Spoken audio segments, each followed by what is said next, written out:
Welcome to our channel. Today we how to restore your Blink camera sync with the Blink app. Quick tutorial step by step clearly. Open the Blink app on your mobile device.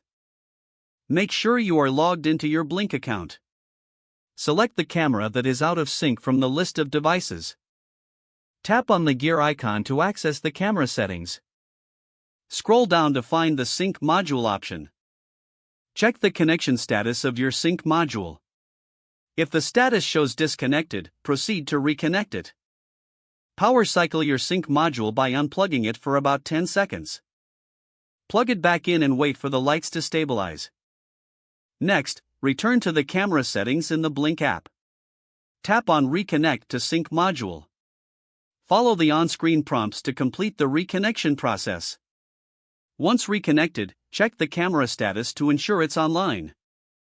If the camera is still out of sync, consider resetting it. To reset, locate the small reset button on the back of the camera. Press and hold the reset button for about 15 seconds. After releasing the button, wait for the camera to restart. Return to the Blink app and select your camera again. Verify if the camera sync has been restored. If the issue persists, restart your mobile device and reopen the Blink app. Ensure your Wi-Fi connection is stable and within range of the sync module. Repeat the reconnection process if necessary. If problems continue, refer to the Blink support website for additional troubleshooting options.